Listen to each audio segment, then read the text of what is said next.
Vamos começar orando. E hoje eu vou começar diferente. Bárbara começa orando, aí depois eu termino. Tá bom, oremos. Senhor nosso Deus, nosso Pai, Senhor maravilhoso. Queremos te agradecer, Senhor, por esta oportunidade que tu nos deste. E mais um sábado estarmos com sua proposta, Pai, de aprender mais da tua palavra, aprender mais de ti e aprender mais, Senhor, sobre nossas ações e pensamentos e obras de acordo com a tua vontade, Pai. Nos ensina, nos ajuda a compreender a tua vontade em nossas vidas e perdoa, Senhor, os nossos pecados. Em nome de Jesus, amém. Vamos lá começar o capítulo 3. Capítulo 3 do livro. E na divisão eu nem percebi, né? Mas na divisão deu certinho, porque o capítulo 1 e o capítulo 2 eles se complementam.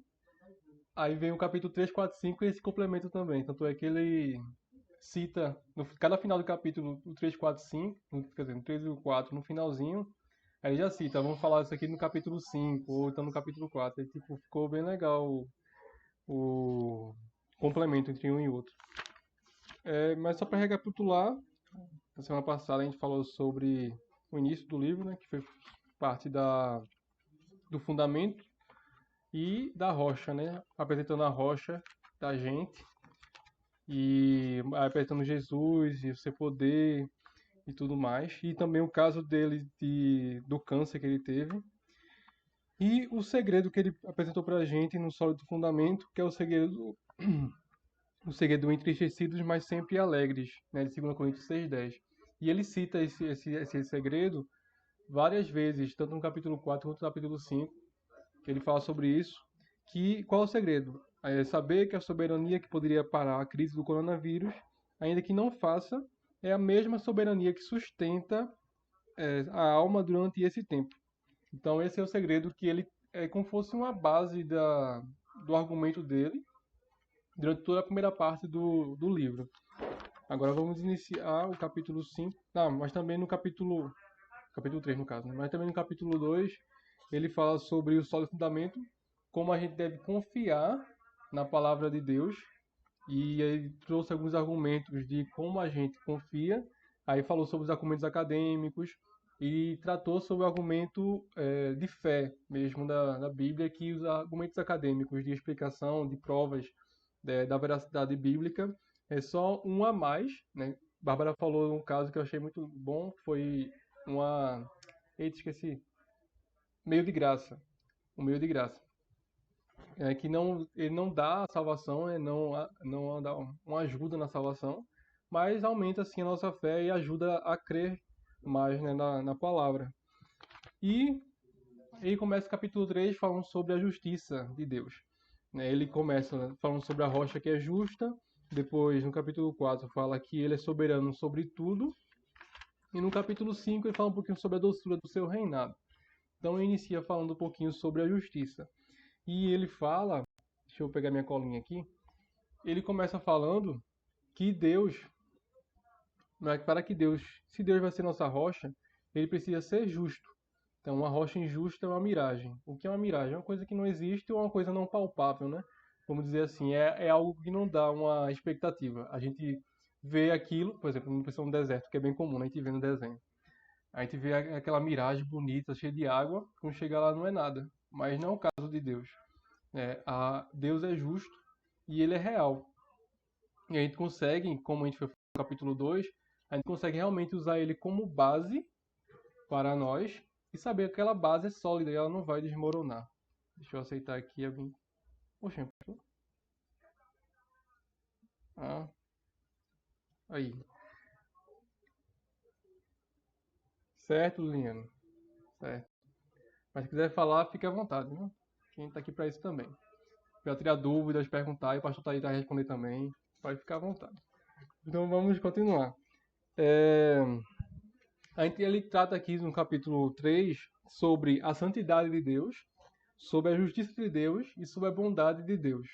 Né? Ele separa cada um e fala como essas três coisas, esses três atributos de Deus, se interligam entre si e como um não contradiz o outro. né? Eles trabalham em comum acordo, porém nem sempre é mostrado, né, para algumas pessoas, que é o exemplo da bondade, que eu estou dando um spoiler aqui, né? Mas o exemplo da bondade não é mostrado muitas vezes, mas Deus continua sendo bom. Esse atributo continua sendo dele, mesmo ele não demonstrando esse atributo para algumas pessoas.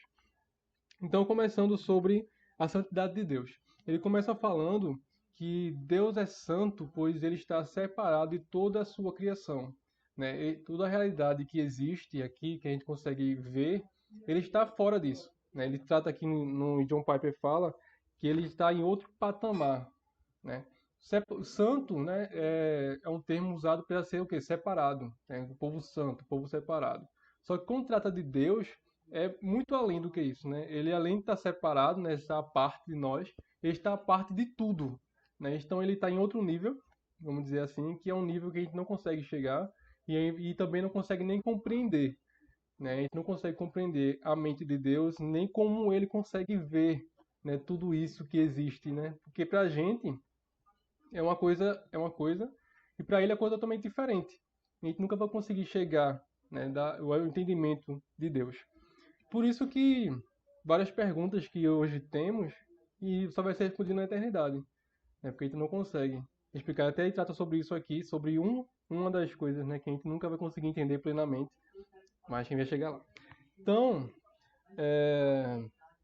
qual o problema daqui em relação à santidade e como a gente consegue ferir, que ele trata aqui, como a gente consegue ferir esse termo aqui, essa definição de santidade que John Piper tratou aqui, que é Deus está em um nível superior. Ele fala que o povo de Israel, várias e várias vezes, eles feriram a santidade de Deus, que até ele fala aqui em Números, né? Vocês não confiaram em mim para honrar minha santidade à vista dos israelitas. Quando Moisés, ele, em vez de falar, ele bate na rocha, né? E assim ele feriu a santidade de Deus. E que como feriu a santidade de Deus? Moisés não confiou plenamente no poder de Deus. Ele tratou Deus como um mero líder humano, falível, né? E não confiou na palavra dele. A partir do momento que a gente diminui Deus para um nível abaixo do que ele é, a gente está ferindo essa definição de santidade que John Piper fala aqui, que é a de outro. Por que eu falo definição? Porque tem duas que ele trata aqui de santidade. Uma delas é essa de ele estar em outro nível. Então, a partir do momento que a gente diminui Deus e não confia plenamente nele, acabamos de ferir a sua santidade. Continuando. Qualquer coisa a gente pode falar e perguntas também, viu? Então, Deus em si, ele é autoexistente. Ele existe por si mesmo e ele é eterno. Então, ele não depende de outros fatores para existir. Por isso que ele está também em outro nível. Porque ele não depende de mais nada para a sua existência e ele não precisa de nada e não depende de nada. Ele é completo, perfeito e assim possui valor supremo como fonte de toda a realidade e de todo o valor.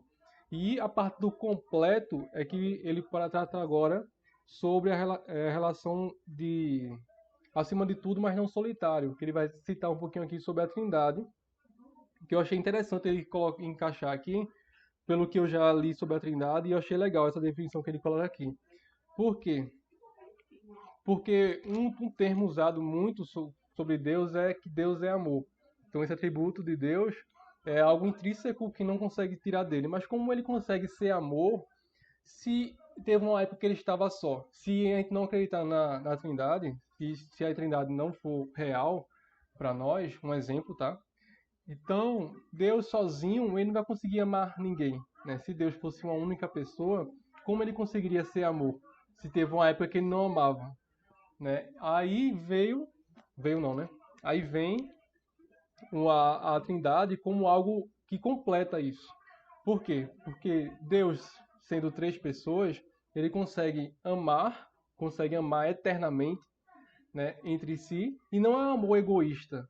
E um termo usado por Pedro Pamplona, não sei se vocês conhecem, pastor Pedro Pamplona, que ele é um estudioso estudou sobre a Trindade, ele falou que muitas vezes um relacionamento entre duas pessoas pode ocorrer um amor egoísta. Por quê? Porque eu só vou amar a outra pessoa ao ponto de ela de eu ser amado por ela. Mas quando introduz uma terceira pessoa, a gente consegue ver que o amor é verdadeiro, porque eu consigo amar outra pessoa sabendo que essa outra pessoa ama, não só ama a mim, mas ama também a outra, a segunda pessoa ou a terceira pessoa. Então mostra que é bem complexo, né? Mas mostra que eu consigo amar a outra pessoa sem esperar o amor total dela para mim, porque ela também está amando outro, né? Então isso mostra que o complemento do amor na Trindade é um complemento perfeito, né? E a gente consegue seguir esse exemplo através da comunidade, através do corpo de Cristo, através da igreja, da comunidade local. Então eu consigo amar outras pessoas sem esperar nada de volta delas, porque eu consigo amar com o amor que a Trindade demonstra para nós, né? Que é um amor que consegue ser dividido entre as pessoas, né? É um amor que não é carente. E eu não espero outra pessoa, eu não espero que eu seja suprido por ela. Eu só demonstro o amor que o Pai, o Filho e o Espírito Santo demonstram entre si. Então eu já achei legal sobre a completude, né? E falar que é, é importante a gente saber, a gente acreditar e reconhecer a realidade da Trindade, porque essa perfeita comunhão trinitária é essencial para a plenitude perfeita e completude de Deus. Isso, exatamente, isso também. Né? Quando tá o. Você só quer falar, pastor, sobre isso?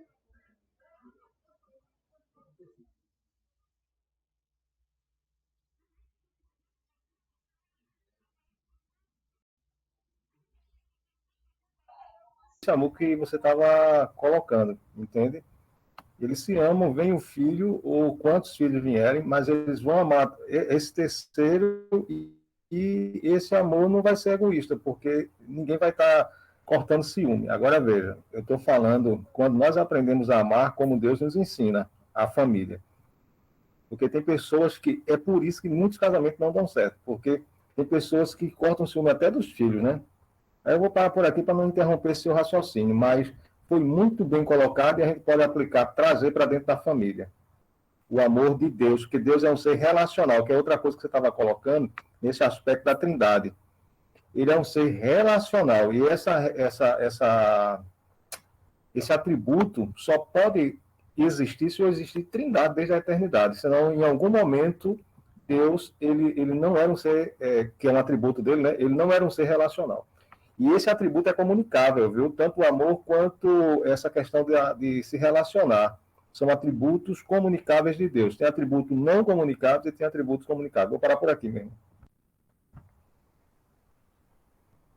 E isso tira também aquela mentira, né, que as pessoas falam, que Deus nos criou porque ele não tinha ninguém para adorá-lo, né, e acabou de criar o ser humano para completar nessa parte da adoração.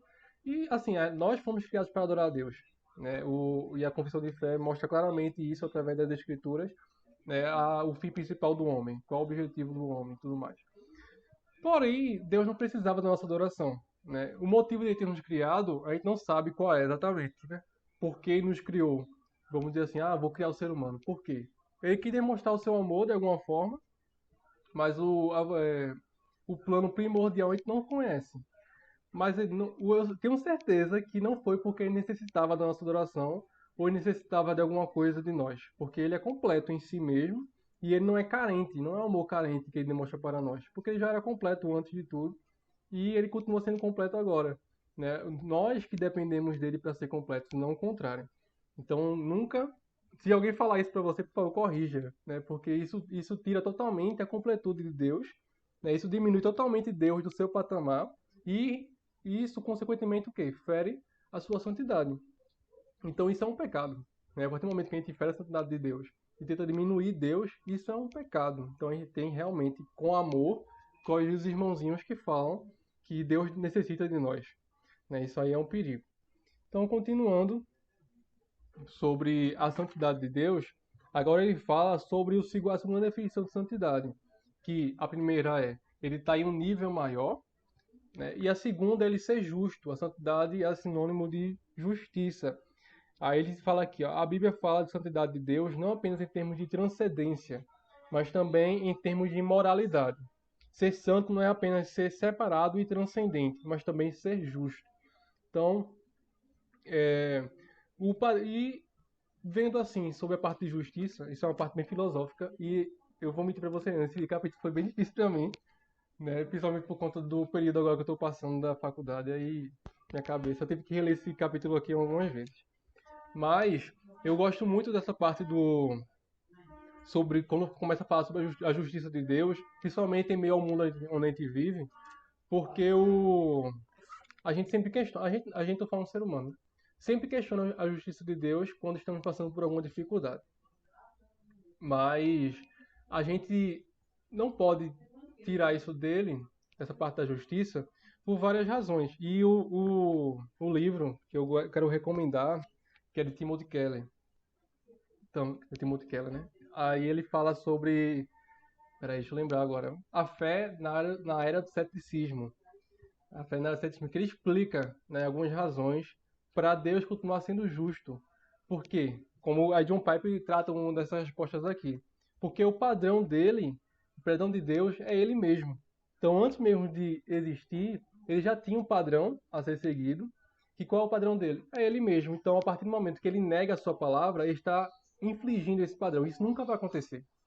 Isso nunca vai acontecer. Deus é um ser que sempre tem a sua palavra e ele cumpre com a sua palavra. Ele é fiel para si mesmo, em seu nome. E sempre quando ele promete, quando nos profetas, que ele fala, eu juro pela minha vida, né? Eu juro pelo meu nome. Então a gente vê que, voltando para o capítulo 2, né? A firmeza da palavra de Deus, né? A firmeza daquilo que a gente pode se sustentar, que é a sua palavra. Se ele nunca vai negar a si mesmo, então eu compreendo que a justiça de Deus, através da sua palavra, é a verdade, né? É firme, é sólida.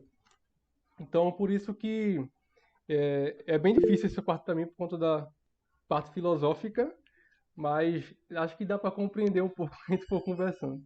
Pode falar, Bárbara. Quando você... Tá dando retorno? Tá. Acha um pouquinho. Essa questão que tu falasse agora do nome dele, do próprio nome dele, né? Ele fala também, por amor a mim, ao meu nome, é que eu vou fazer isso, vou salvar vocês, vamos dizer assim, por amor ao meu nome, por fidelidade ao meu nome. E tem um hino que fala, né? Como é? Fiel a mim. Não, ele não é fiel a mim, ele é fiel a ele mesmo, né? Porque ele é o padrão dele mesmo. E a gente vê na sociologia, antropologia, olha, vou falar difícil agora. Existe uma teoria de que Deus é uma criação humana porque ele é padrões morais que o ser humano vê nele e coloca a perfeição em Deus. Então, seria uma criação.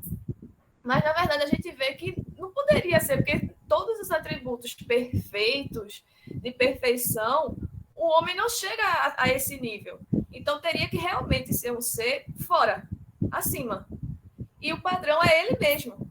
Não existe um padrão nosso que a gente poderia ser capaz de criar um ser tão transcendente, tão santo, tão separado e tão perfeito, né? Então, às vezes as pessoas trazem essa teoria, mas a gente vê na Bíblia que não tem nada a ver.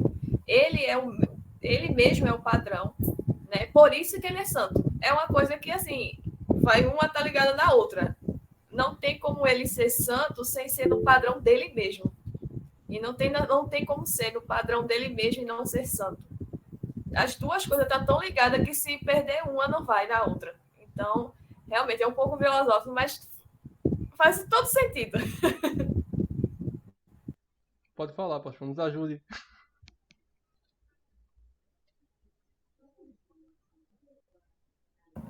Sim. Só para essa questão filosófica, eu queria lembrar uma coisa bem interessante. Pode pegar o livro de filosofia, que eles vão dizer o seguinte, que tem coisas que são inexplicáveis. Aí, quando essas coisas são inexplicáveis, eles vão usar um ser absoluto, que é um ser que aparece com a letra maiúscula na filosofia. Eles não dizem que é Deus, mas eles admitem que existe um ser, que é esse ser absoluto, que só ele poderia responder aquelas questões, entende? Ninguém consegue, só ele. E aí a gente se volta um pouquinho para a ideia platônica do mundo das ideias. tudo que nós temos aqui é uma réplica, que eles chamam de... o mundo das ideias da realidade, mas que Aristóteles também, na literatura, vai chamar de mimesis, que seria a literatura, ela é a cópia da cópia, compreende? Ora, se o mundo das ideias é o mundo real, e aqui é reflexo dele, a literatura seria a cópia da cópia. Então, esses camaradas inventam um monte de coisa para deixar a gente, sabe? Querer enrolar a gente, mas se você ficar atento às premissas dele, você derruba os argumentos dele. Então, eu queria lembrar isso aos irmãos. Então, até mesmo eles sabem que tudo que o homem consegue captar, veja, muita descoberta científica, etc. Esse homem mergulhou nesse mundo das ideias, que só Deus pode nos levar a ele, só Deus, que quando ele não explica é o ser absoluto, e através desse mundo real, que seria o mundo das ideias, para ele, para nós não é o mundo das ideias, é o mundo espiritual. A realidade espiritual é muito maior do que a realidade terrena, porque a realidade terrena não dá conta, mas a realidade espiritual dá conta de tudo isso. Tanto é que a realidade espiritual diz que Deus nos criou, e ele é espírito, entende? Então, é filosófico mesmo, e ter cuidado. Por isso que eu sempre falo que quando a gente tiver a oportunidade, esses irmãos universitários têm que sentar para a gente discutir um bocado de coisa, que é para ter resposta para esses camaradas. Parar por aqui, Felipe, senão vai ficar mais filosófico ainda. E isso, rapidinho, Marco, e isso dá uma segurança para a gente, né? Tratando sobre a parte dele mesmo ser a base moral, até para nós. Né? Isso dá um sustento para a gente, porque Deus é imutável, né? Ele não muda. Imagina se nós fôssemos o padrão de moralidade. Então o mundo seria, se o mundo tem acho bilhões de pessoas, ia ter bilhões de bases diferentes de moralidade no mundo, né? Então, e tratando sobre o transformado, né? Voltando para o transformado, sobre a parte da consciência limpa. Se eu, com minha base de moralidade, estou com consciência limpa, isso não quer dizer que eu estou fazendo algo certo. Né? Até Hitler, que ele fala, né? Até Hitler, eu sei que com certeza ele não tinha consciência pesada quando fez aquilo que ele fez. Então imagina, com nosso padrão, né, de moralidade com o nosso coração corrompido, ia ser uma bagunça. Então mesmo a gente não conseguindo explicar muito bem como funciona a parte da moralidade de Deus, a gente sabe que é segura, porque ele não muda. Então, a gente não sabe que ele também não é corrompido pelo pecado. Então, isso já tipo, deixa um nível elevadíssimo para a gente confiar e sair, confiar e saber, né, que a moralidade dele e a justiça dele é boa, é perfeita e agradável. Né? Não só sua vontade, né, mas tudo que Deus faz segue para essa linha. E segue para uma linha justa sobre nós. Então, essa é uma parte de segurança sobre essa parte filosófica que a gente está falando aqui, que está começando a bugar a cabeça, mas está seguindo por uma linha aqui, né? Tá conseguindo convergir para alguma coisa. Pode falar, Barro. Era só para comentar essa questão dos filósofos, por eles estarem saindo de uma era que eles chamam mitológica, né? Mitologia, mas não é uma questão de mitologia centauro, essas coisas não.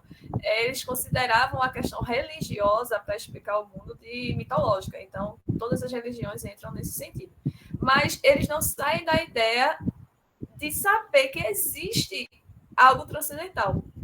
Então, eles tentam explicar todas as vezes sobre outros caminhos, com outros caminhos, né? Seja pela ciência, seja por uma força que existe, seja pelo mundo das ideias, mas eles sabem que existe um ser transcendental, que só é explicado espiritualmente, mas eles tentam fugir dessa ideia, né? Tentam ser intelectuais, mas na verdade se tornam loucos, né? Como a Bíblia diz. E todos eles vão nessa ideia, que existe um ser transcendental. E quando um ser transcendental se apresenta com a moralidade e a régua humana, a gente tem os deuses gregos, né? Zeus, que é uma confusão só, né? Ali sim são deuses criados sobre os nossos padrões. Então seria daquele jeito, né? Então quando a gente olha direitinho, poxa, é melhor realmente Deus está em outro padrão, está em outro nível, que é ele mesmo que fixa essa justiça, né? Porque senão a gente ia estar nos deuses gregos, que seria só desgraça. Não, aqueles deuses ali é uma bagunça total, total. Mas vamos para a próxima agora, próxima etapa, que é sobre a bondade de Deus. Né? A gente falou sobre a santidade de Deus, sobre a justiça de Deus, que é o padrão dele mesmo, e sobre a bondade. Então, como Deus pode ser bom e continuar sendo justo? Né? A gente trata um pouquinho sobre isso aqui. Então, ele fala aqui que a bondade de Deus é sua disposição de ser generoso, de fazer o que abençoe os seres humanos.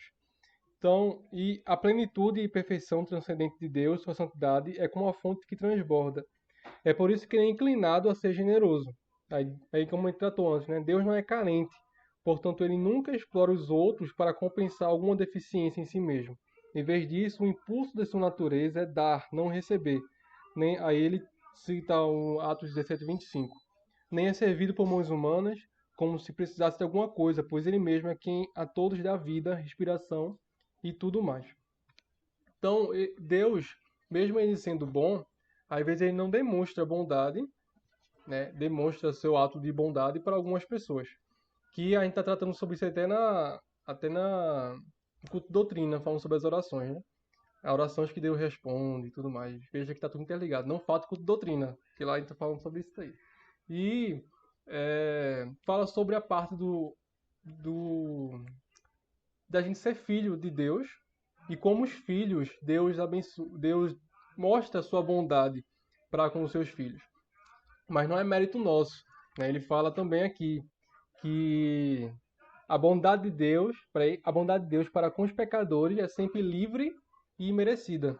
Então Deus pode mostrar a sua bondade e ele até mostra para as pessoas que não são seus filhos, mostra para os incrédulos sua bondade através da graça comum, né, onde ele mostra, abençoa eles através do sol, através da chuva, através das coisas da vida. Então Deus mostra, Deus abençoa também a eles. Porém, no final de tudo, que é a parte primordial disso, Deus vai mostrar a punição, né? A sua justiça através da punição. Aí você pergunta, quer dizer que para nós que não somos, que recebemos da sua bondade, da sua salvação, ele não é justo com isso? Ele é totalmente justo. Por quê? Porque alguém teve que morrer para que a gente recebesse essa bondade de salvação. Então Deus continua sendo justo, porque precisou alguém morrer. Jesus pegou os nossos pecados, né? E morreu e perdoou com eles na cruz. Na cruz ele jogou todos os nossos pecados lá. Então Deus é justo porque Jesus teve que morrer pelos nossos pecados para que assim a sua bondade fosse mostrada aos que creem. Né? Então, Então, Deus pode não mostrar sua bondade, mas ele continua sendo bom. Isso é um atributo de Deus. Ele ser bom. Então ele não muda com isso. Então a gente não pode questionar se Deus é justo ou não por conta de alguns males que ele está passando, né? Por conta de alguns problemas que a gente está enfrentando. O salmista, eu não sei qual o salmista em si, mas acho que foi Davi. Mas não vou entrar nesse mérito agora não. Mas ele fala várias vezes sobre a bênção que os ímpios têm, né? Que às vezes os ímpios prosperam e os fiéis a Deus, não prosperam, né? Está lá no pó, vamos dizer assim, pobre, sem muitas coisas financeiras e acaba reclamando porque os ímpios estão prosperando. Mas qual é a conclusão que o salmista chega? Que os ímpios, o destino dos ímpios é muito pior do que o nosso. O destino final dos ímpios é pior do que o nosso. Então, obrigado, Bárbara. Obrigado. Então, Asaf reclamou, né, porque os ímpios estavam prosperando. Olha, Salmo 73. E o que Asaf concluiu depois disso, depois de ver aquilo tudo, é igual a Abacuque, né, quando reclama também no capítulo 1, no capítulo 2 Deus fala com ele, no capítulo 3 ele não se importa com isso, é quase a mesma reclamação. E ele quer qual a conclusão deles? Que no final nós vamos receber a bondade de Deus através da sua salvação e os ímpios não. Aí trata também que a gente tratou, fala também que a gente tratou semana passada, né, sobre a salvação. que para nós é muito mais importante a salvação do que as dádivas terrenas. Claro que é muito bom ser abençoado, né? É muito bom ter próspero, é muito bom. Não é pecado, não. A pessoa pode ser rica mesmo. Mas nada disso pode ser importante, né? A Bárbara recebeu ali, viu? O que nós devemos ter como principal é a nossa salvação. Então, mesmo se a gente não sentir aqui a bondade de Deus, ele não está deixando de ser bom. Nossos corações estão corrompidos pelos pecados e não conseguimos enxergar a bondade de Deus em meio aos males. Esse é o problema, né? A gente, por conta dos nossos sentimentos, costumamos questionar as ações de Deus, mas a base e o padrão não somos nós, é o próprio Deus. Então ele continua sendo bom, mesmo eu, com meu coração pecaminoso, não enxergando isso. Ele continua sendo justo, mesmo eu, com meu coração pecaminoso, não enxergando isso. E continua sendo santo. Então, o padrão para a gente conseguir conhecer a Deus não somos nós, mas é a Ele mesmo, é a Sua palavra, que é onde Ele escreveu e é onde está lá como entender algumas coisas, né? Como entender alguma coisa de Deus e não reclamar, né? Não reclamar e não questionar as ações de Deus e sim agradecer.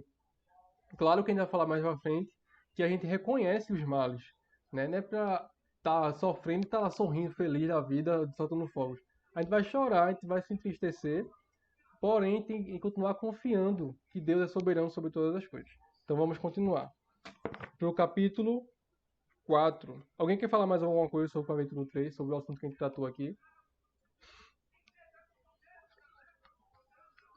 Então vamos continuar. Capítulo 4, que fala sobre a soberania de Deus.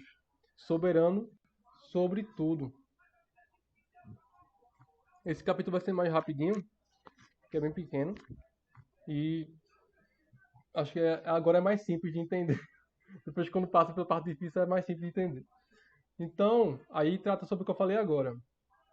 Descrever algumas das obras de Deus como amargas não é blasfêmia, né? Reconhecer, né, alguns males que vêm não é blasfêmia. Aí ele dá um exemplo de Noemi, que aqui fala Naomi. Não sei se é uma tradução diferente do nome dela. Mas ele fala de Noemi, que é a sogra de Ruth, né, que ela fala que o Todo-Poderoso tornou minha vida muito amarga. De mãos cheias eu parti, mas de mãos vazias o Senhor me trouxe de volta. O Todo-Poderoso me trouxe desgraça. E o próprio Jó também fala um pouquinho sobre isso, né? O Senhor deu, o Senhor tomou, bendito seja o nome do Senhor. Aí ele fala, a providência agridoce não é a depreciação dos caminhos de Deus, é uma descrição.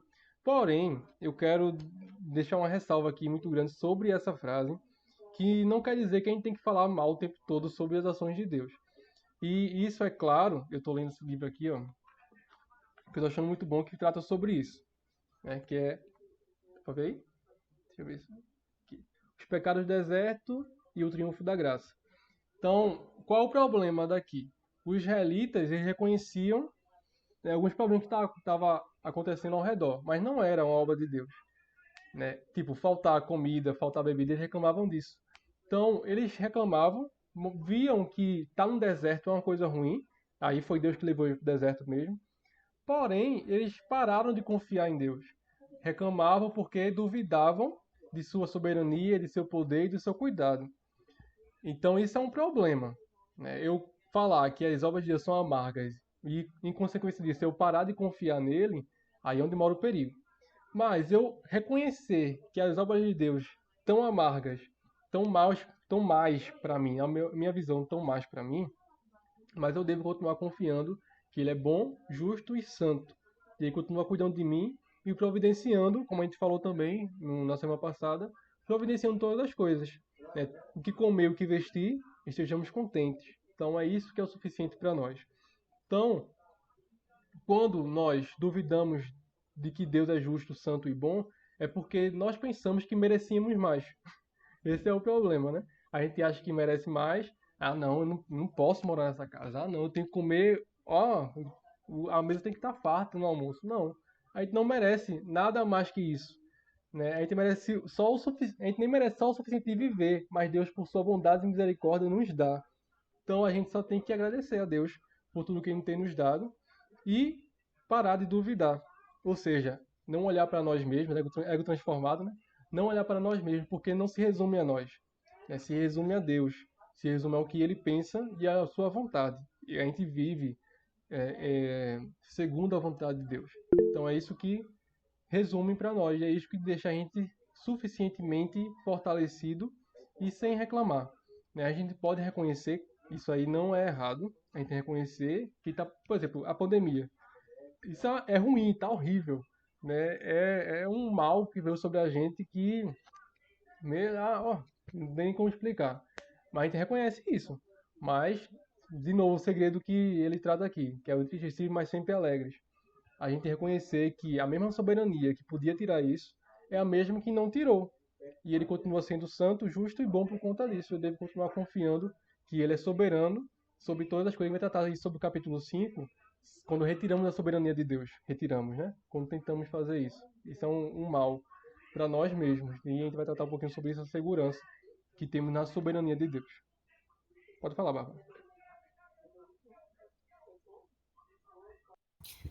Teve uma palestra de um pastor reformado, puritano, que ele falou justamente sobre isso.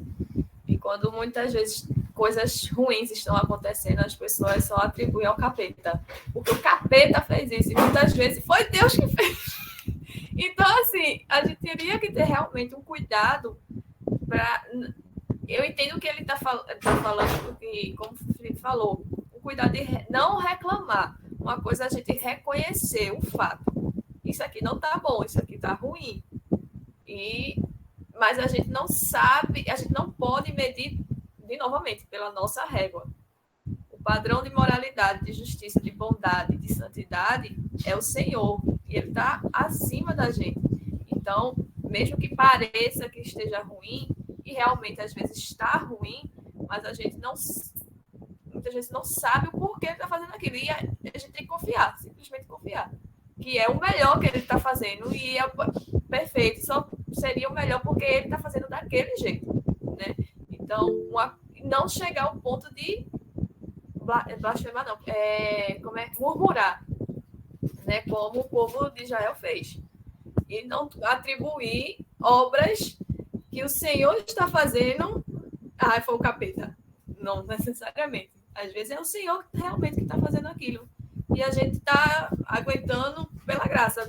Como o Pai disse, a mesma providência que trouxe o coronavírus, poderia acabar com ela? Sim, poderia, mas ele não quis. Mas essa mesma providência é que faz a gente passar por isso. Né? Pode falar, pastor.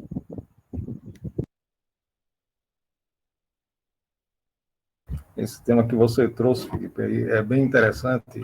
E aí os leitores das Escrituras, né, chamamos sempre os crentes de Berea, eles vão compreender. Jacó, tem uma passagem também, não só Jacó, muitos personagens da Bíblia, mas você citou dois e eu citaria Jacó. Jacó chega e diz assim a Faraó. Faraó diz, quantos são os teus anos? Jacó responde, são poucos e maus. Entende? Porque um bom tempo da vida de Jacó passou sofrendo. E foi a perda de José. Então, aquilo arrasa José.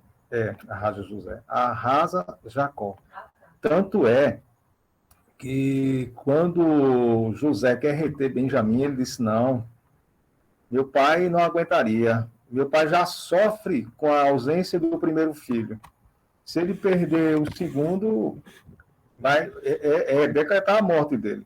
Então, eu chamo a atenção dos irmãos para isso, porque muitos personagens das Escrituras não são diferentes de nós. Mas nem por conta disso, eles deixaram de ser homens de fé, homens que reconhecem a graça de Deus, a soberania de Deus, e que o Senhor é o Deus provedor, é o seu pastor, aquele que cuida, os cuidados, né? E aí eu citaria também o próprio José. Talvez eu, você e outros irmãos dissessem assim, meus irmãos me venderam, agora eu sou escravo no Egito, que vida desgraçada é essa? E dizia assim, foi o capeta que usou ele. José chegou e disse, não, o Senhor me enviou adiante de vós. Entende? Então, a percepção de José, meu irmão, então é melhor nem ler, que eu sem ler, estou dando spoiler. Olha, Que desculpa para eu ler. Só um instante, vejam. A percepção de José é incrível. Então, falta-nos leitura das escrituras muitas vezes. Falta-nos leitura. E não só, e às vezes temos leitura, falta aplicação às nossas vidas, entende? Eu estava colocando sexta-feira, foi sexta, não foi? Vocês lembram que eu falei da vida de Davi? Eu fiz alguma colocação que agora não vai dar para lembrar assim rápido, para não tomar tempo, eu vou parar por aqui. Então, essa questão que você coloca, meu irmão, eu também estou trazendo como exemplo esses dois casos e a percepção de cada um deles.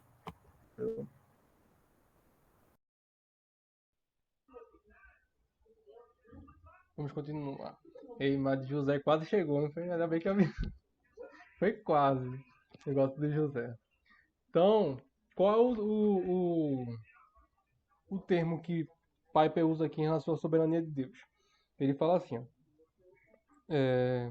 Dizer que Deus governa sobre tudo significa que ele é soberano.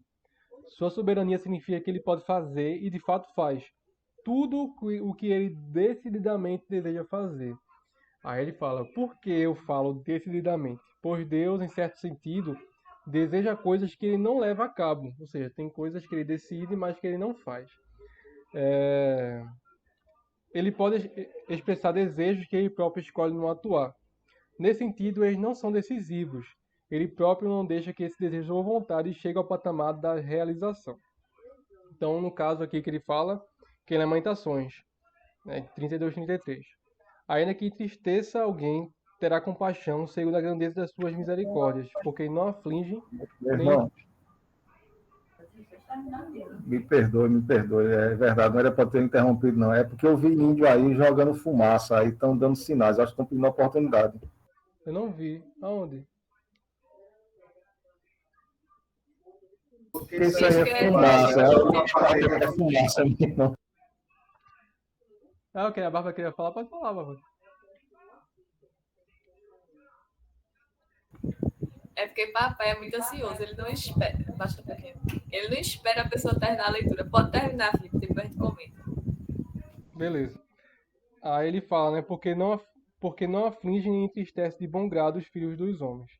Então ele fala que mesmo que uma parte do caráter de Deus não queira nos entristecer, tem uma parte do caráter de Deus que nos entristece de alguma forma, né? Por conta de algum plano que deve ser realizado por ele. Que eu tô vendo que Bárbara não tá concordando, aí acho que é isso que ela vai falar. Não pode falar, Bárbara. Essa é a parte do índio, meu irmão, é a teologia de índio. Apareceu fumaça aí na montanha, alguém está se comunicando, entendeu? Fumaçou.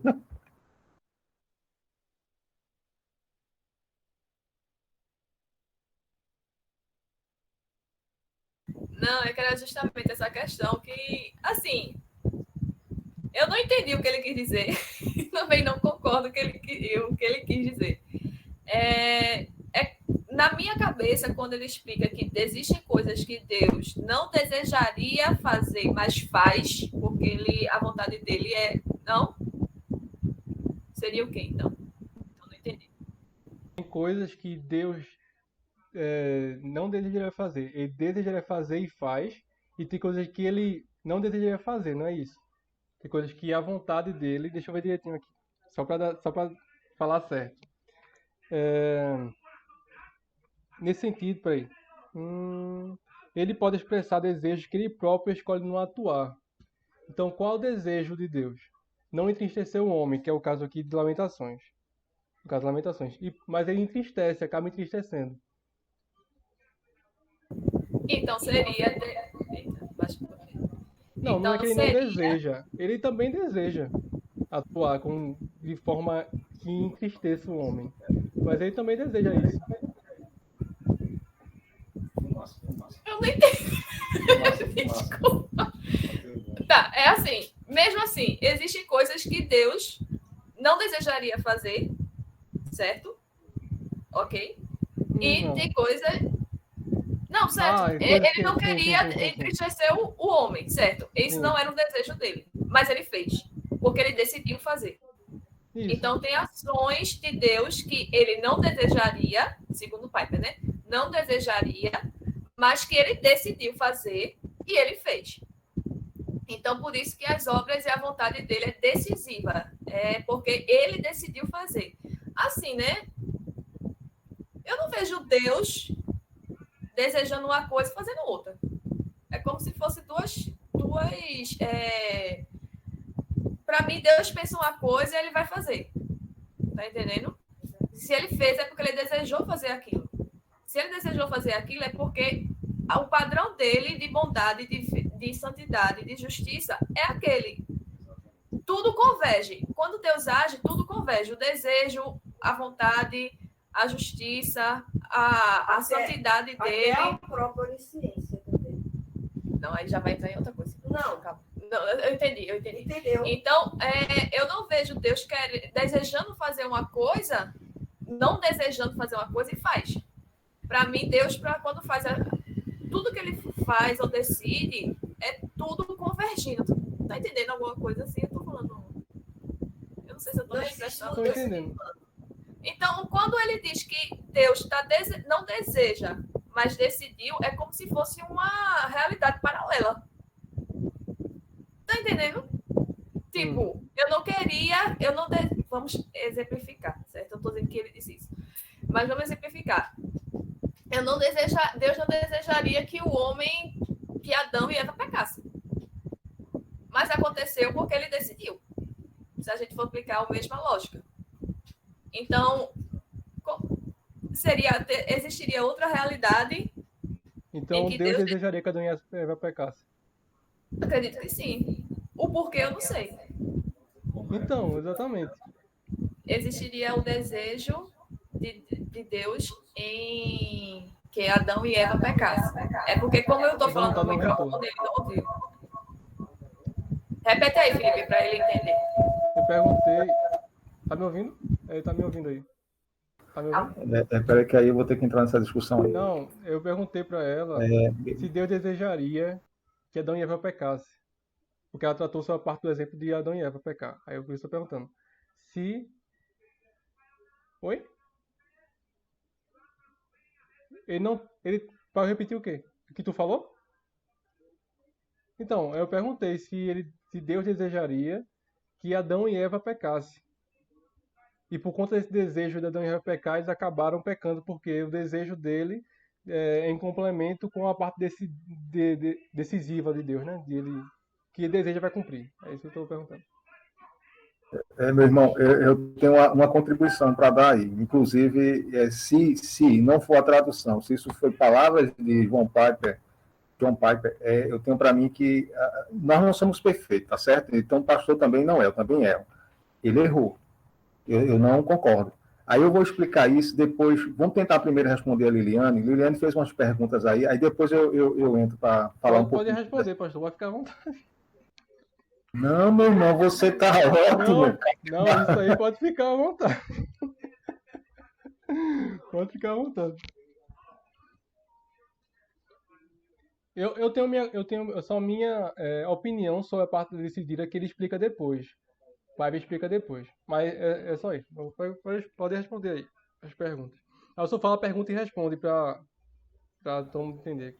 Não, mas como você aí leu e está com a leitura mais adiante, pode ser que mais adiante ele tenha respondido melhor isso. Se você quiser comentar, senão eu faço a leitura e tento aqui explicar. Não, porque mas o que ela perguntou não é muito entra no caso do livro, não. É mais um caso à parte. É bom o senhor responder. Não, é porque eu tenho para mim que está ligado àquela questão do desejo, e eu desejo, mas eu não... Não sei se foi confusão também que Bárbara colocou, mas parece que foi um entendimento também, que Deus deseja, mas não faz. Ele não deseja, mas tem coisas que ele decide fazer. Né? Certo. Mas a gente também pode dizer o contrário. Por exemplo, veja, que aí entra uma outra questão que nós temos limitações, e eu reconheço as minhas limitações. Tem coisa que eu não discuto, porque para eu adentrar na mente de Deus e dar uma resposta certa, eu estou dizendo que eu sou Deus, eu nunca serei.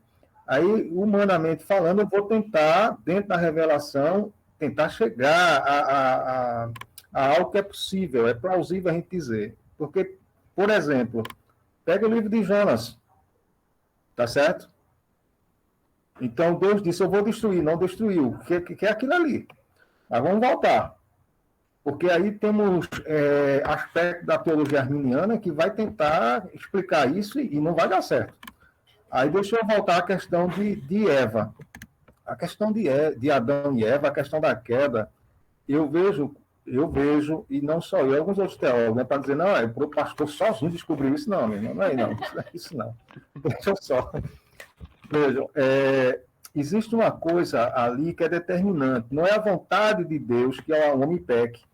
Não é a vontade de Deus que o homem não peque. A questão não é essa. A questão é, eu vou criar um ser livre, capaz de fazer escolha, o livre-arbítrio absoluto. Porque ele não estava preso à natureza pecaminosa, tá certo? Mas Deus sabia que o homem seria tentado nesse seu livre-arbítrio e faria escolhas ruins por uma razão.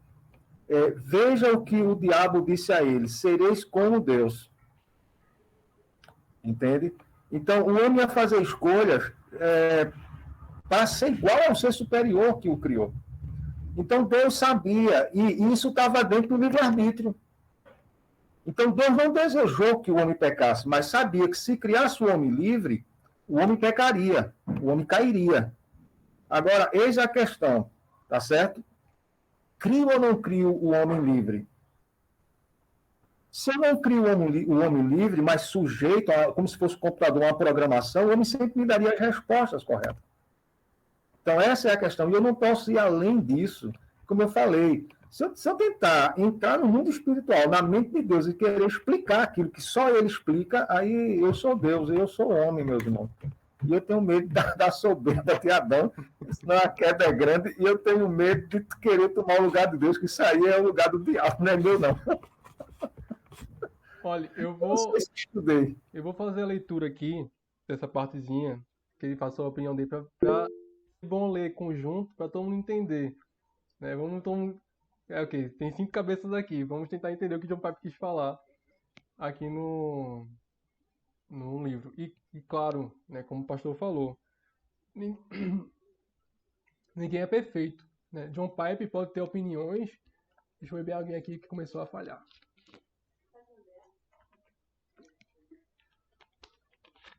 A única escrita perfeita é a Bíblia, né? Então, eu vou falar a página. É a página 36, no finalzinho dela, e no início da 37. Então, mesmo que John Piper erre, a gente tem que reconhecer esse erro, tá? E dizer assim, ó, o certo é isso aqui, tá? Então, achou aí? Pra gente ler junto. Vamos ler juntos essa parte. Depois eu vou começar a ler depois da citação, essa partezinha daqui, ó. Depois da citação, que é o finalzinho dela. Tá? Não, vou ler do início, vamos lá, do início do tema. Meu objetivo neste capítulo e no próximo é mostrar que Deus governa sobre tudo e é totalmente sábio. Ele é soberano sobre o coronavírus. Quero mostrar que isso é uma boa nova. Na verdade, é o segredo de experimentar a doçura de Deus em suas providências agridoces. Dizer que Deus governa sobre tudo significa que ele é soberano. Sua soberania significa que ele pode fazer, e de fato faz, tudo o que ele decididamente deseja fazer. Eu digo decididamente, pois Deus, em certo sentido, deseja coisas que ele não leva a cabo. Ele pode expressar desejos que ele próprio escolhe não atuar. Nesse sentido, eles não são decisivos. Ele próprio não deixa que esse desejo ou vontade chegue ao patamar da realização. Por exemplo, considere Lamentações 3, do 32 ao 33. Ainda que entristeça alguém, terá compaixão, segundo a grandeza das suas misericórdias, porque não aflige nem entristece de bom grado os filhos dos homens. Ele nos entristece de fato, mas não de bom grado. Entendo que significa que, embora exista aspecto do seu caráter, aí fala seu coração, só para humanizar aqui a situação, né? Para a gente entender. Do seu caráter, seu coração, que se inclinam contra nos entristecer, outros aspectos do seu caráter ditam a santidade e a justiça de nos entristecer. Ele não é indeciso. Existe uma perfeita beleza e coerência na forma como todos os seus atributos cooperam. mas ele também não é sem complexidade. Seu caráter é mais como uma sinfonia do que uma performance em solo. Então, quando digo que a soberania de Deus significa que ele pode fazer e de fato faz tudo o que ele decididamente deseja fazer, quero dizer que não há força fora dele que possa impedir ou frustrar sua vontade. Quando ele decide que algo deve acontecer, isso acontece. Ou dito de outra maneira, tudo acontece porque Deus deseja que aconteça. Deu para entender agora? Deu, meu irmão, deu. E aí eu diria, veja, é porque eu estou sem o É porque texto, ficou um pouco confuso mesmo no início. mas eu acredito que dá para conciliar. Veja só, aquela questão que eu falei das escrituras, né? Então vamos pegar o pensamento de John Piper e vamos trazer para as escrituras, que ele está tentando expor as escrituras. Deus entristece sem querer entristecer. Vamos pegar com esse aspecto, tá certo? Aí que ele citou de Lamentações. Quando a gente vê isso, Lamentações, é Deus punindo o seu povo. Então, se eu pegar a carta aos Hebreus, é a disciplina. Se eu estou sem disciplina, eu sou bastardo. E o escritor diz que debaixo da disciplina de Deus, a disciplina nem sempre é boa aos olhos humanos. Entende? Então, eu posso me sentir entristecido pelas ações, pelas dificuldades que estou passando, pela dor, porque Deus poderia me livrar de tudo isso, mas essa é a forma dele tratar os filhos dos homens. É a mesma coisa, aí a analogia é falha, mas a mesma coisa de um pai a disciplinar um filho. Às vezes o castigo, a fustigação, não é uma coisa para quem está sofrendo boa, mas é necessária porque ali aquela pessoa naquele momento não entende, mas mais adiante ele compreende que havia necessidade daquela situação, do contrário ele se perderia, né? Ali a correção. Então, eu estou trazendo nessa perspectiva pelo que ele colocou lá em Lamentações. E o contexto de Lamentações é um contexto de juízo de Deus contra o pecado do seu povo, mas, ao mesmo tempo, era uma disciplina sobre o remanescente. Porque, se não fosse assim, o remanescente também se perderia. Seria arrastado pela corrente aí. E, inclusive, citando o Salmo 73, o salmista viu isso. Se Deus não intervém, e se ele não fosse para o templo, para os átrios da casa do Senhor, e não visse o destino, por que ele está vendo o destino? Porque Deus está disciplinando, e ali é juízo. Para os filhos, é disciplina. Para os perdidos, é juízo de Deus. Então, se ele não agisse daquela forma, ele diz, até eu, né? Mas eu fui e vi o fim deles. Eu acredito que é nessa perspectiva, repito, por conta do contexto de Lamentações que ele coloca. Aí eu acho que agora está para conciliar, sim.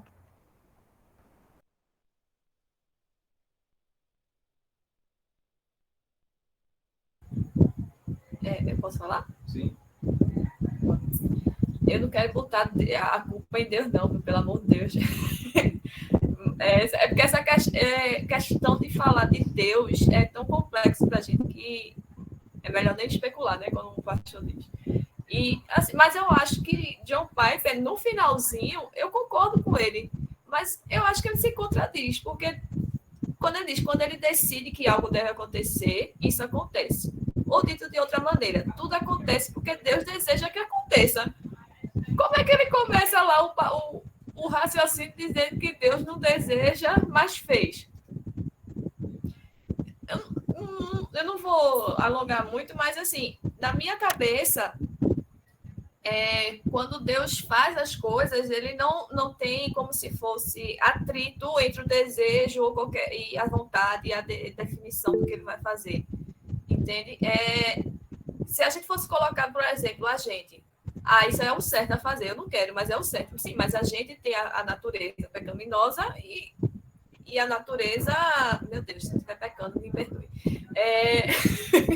E a natureza pecaminosa e a natureza que Cristo colocou em nós, por nos regenerar. Existe essa tensão em nós, porque nós temos esse corpo, estamos nesse corpo corrupto ainda, mas fomos já regenerados. Mas como é que eu consigo imaginar Deus não desejar fazer uma coisa, mas ele decidiu fazer?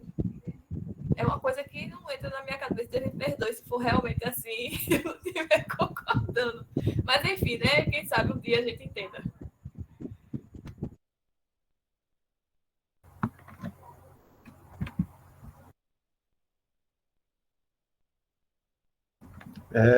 Aí, quando Bárbara coloca, eu até entendo a preocupação dela, meu irmão, mas vamos lá.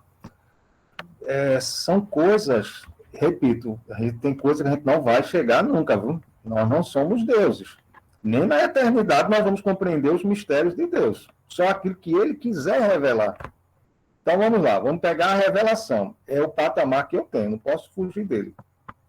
Você já imaginou um pai colocar um filho para morrer por pecadores, por inimigos, debaixo de todo o sofrimento que Jesus sofreu?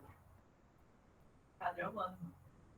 Ele está em santidade, um padrão assim. Não, vamos, mas vamos seguir o raciocínio?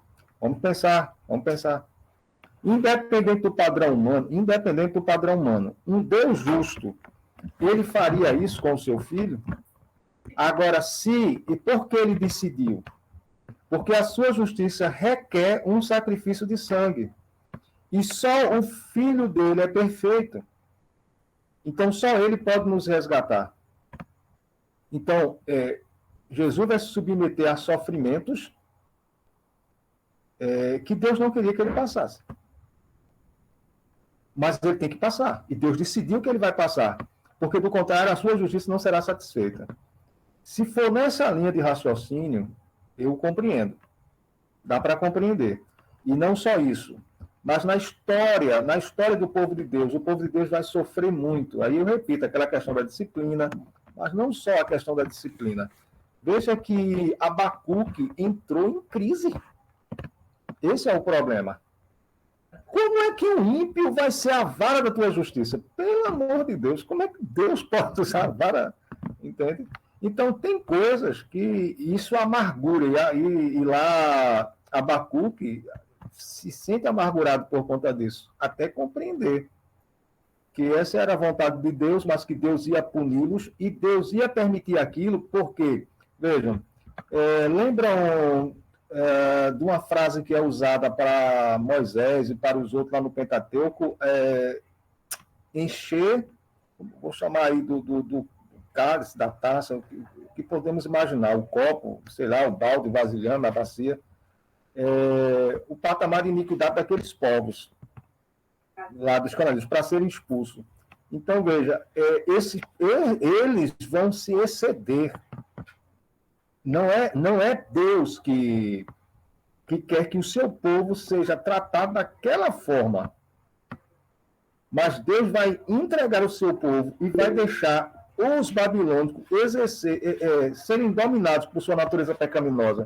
E, no final, é a soberania de Deus, está debaixo do governo de Deus. A gente estava falando isso ontem no culto de doutrina. Entende? O diabo age debaixo de um certo limite da soberania de Deus, mas dentro daquele limite que Deus dá a ele vai agir de acordo com a sua natureza. E eu acredito que João Pipe está pensando nisso quando coloca essas palavras. Não sei se alguém tem mais um comentário, quer dizer mais alguma coisa, mas eu acredito que é dentro dessa linha. Eu acho que Bárbara tem mais comentários. Pode falar, Bárbara. Pode falar. Deixa ele baixar. Pronto. É uma pergunta, viu, pastor? Mas assim, com comentários, né? Eu não sei se no original é assim, nesse sentido, que a gente sabe que a tradução tem uma limitação. Mas lá em Isaías 53, 10 diz: todavia, ao Senhor agradou moê-lo, fazendo enfermar. Esse agradou se não tiver o desejo, como é que agradou?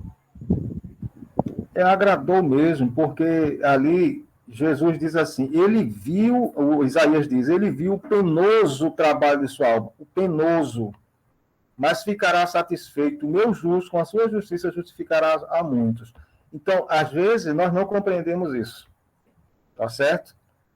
O sofrimento é grande, mas a felicidade, a alegria do resultado daquela ação compensa o sofrimento. E outra, eu estou falando em termos humanos, em termos divinos seria o seguinte, só é possível me ser salvo satisfazendo a minha justiça. E para satisfazer a minha justiça, meu filho tem que sofrer tudo isso. Do contrário, não é possível a salvação. Então, por isso que ao Senhor agradou moê-lo. Porque eu estava dizendo ontem, e nós temos que entender isso, meus irmãos, é a coisa mais linda do mundo, é o Evangelho. Nós, pecadores, somos o presente de Deus para o seu Filho. Aí eu estava dizendo isso ontem. Só que esse presente, o pai vai dar ao filho e vai dizer assim, é você que vai pagar. Eu não estou dando presente, mas você vai pagar. Porque a nossa salvação foi paga com o sangue do Cordeiro, com o sangue do Filho de Deus. Entende? E aí é o seguinte, é a trindade, como o Felipe colocou no começo, que Deus, a trindade existe desde a eternidade, e desde a eternidade, essa trindade tem esse plano. Não é o pai que pensa sozinho, é a trindade. E o pai, então, planeja, o filho executa, o Espírito Santo aplica. Não estou dizendo que é separado, vou até a teologia da modalidade. Não, não é isso. É a trindade quem está fazendo isso. Agora, cada pessoa da trindade vai atuar em determinada esfera dessa salvação. Então agradou por conta disso. Porque Deus está salvando pecadores. E a salvação é possível pelo sangue de Jesus. Se não fosse assim, não seria. E o próprio Senhor Jesus, nas palavras de Isaías, viu que era penoso, mas está satisfeito. E ele se entrega a esse sacrifício, entende? E eu não posso avançar muito não, meus irmãos, mais do que isso não, porque eu sou homem. Ninguém consegue.